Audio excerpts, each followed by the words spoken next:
Hello again. Welcome to the first vlog of 2007. I've got about 5 minutes or less to cover all the woes of the world, so I'm going to have to rattle through a couple of things. First of all, I wanted to basically welcome everyone to Tangled Web in 2007. As you can see, we've kicked off the year by adding a new writer to our ranks, so a big welcome to Pete Moore, and hopefully as the year goes further, the Tangled Web stable of writers will continue to add pedigrees to its ranks. That's the first thing.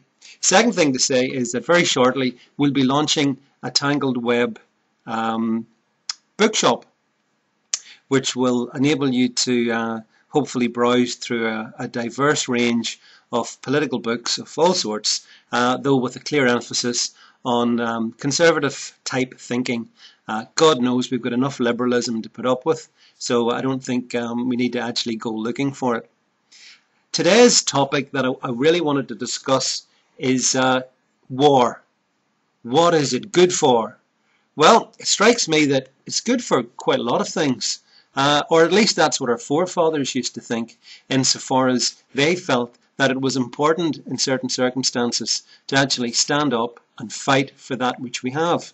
The liberty and freedom that we enjoy, that this generation and that which preceded it enjoys, was won on the battlefields of the Second World War.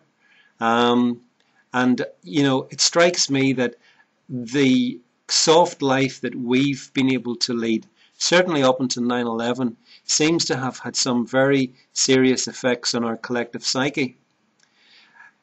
We keep hearing that that war is essentially a bad thing, and in particular the war on terror, the one that we've currently been fighting for the past 5 years, isn't really a war we should be fighting.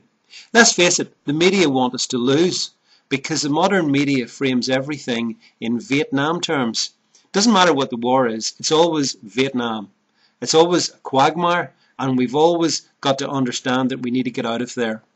And it really sickens me that the media thinks like this, because it means that for those who have to plan military campaigns, and most particularly those who actually risk their lives fighting in them, it's really like they're being undermined and undervalued at home.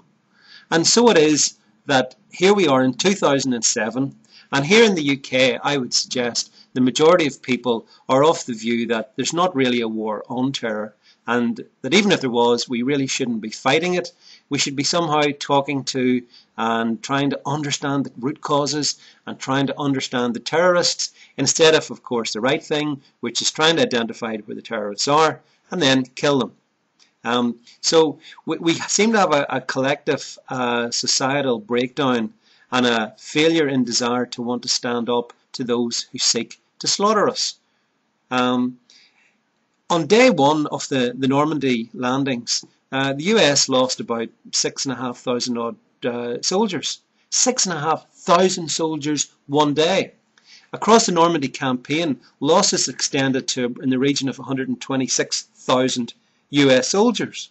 Can you imagine what would have happened then had the media been as strong as it is now? Can you imagine what the headlines would have been? The calls for getting out of there, the calls for no more dead troops, the calls for bringing the boys home. You see, what strikes me is that the modern media has become a serious impediment in our ability to actually wage war as we have hitherto understood it. It strikes me that because we live in a 24/7 news cycle, with the MSM essentially constantly afflicting us with messages that it wishes to send, the power of the media now is so much greater than it ever has. But that media itself is institutionally liberal.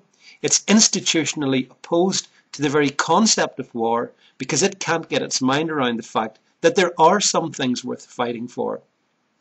And so it is that the US, and to a degree the UK as well, finds itself heavily criticised by its own media intelligentsia for actually trying to go after the people who seek to destroy and to subjugate our civilization. Now, it's more complicated because back in the Second World War, the enemy was clearly nations like Germany, the Nazi state, like Japan. So it was pretty clear who we were after. Now it's more amorphous, it's more spread out. But that doesn't mean we shouldn't celebrate the efforts of our soldiers in Afghanistan and in Iraq. They've toppled the Taliban. They've managed to get Saddam, the first dictator in many, many decades, to actually pay for his bloodthirsty crimes. And so we've had a lot of success in extremely difficult circumstances, but all the time the drumbeat of surrender continues. And so I posit the view that perhaps as a civilization in the West at any rate, we are no longer prepared to stand up and defend that which we have. In which case, it seems to me pretty reasonable to assume that we're not going to be able to sustain it in the long time. So perhaps Islam will triumph, and it will triumph not because they exercise any great superiority over us, but it will perhaps exercise because we just don't give a damn about defending and supporting our own civilization. And we seem to take it for granted that we're always going to have it. So it saddens me that we haven't learned the lessons of previous wars. We haven't learned the lesson of World War II. In fact, the only lesson that we seem to have learnt is that which the media pumps out, namely that every war is Vietnam and we're always going to lose.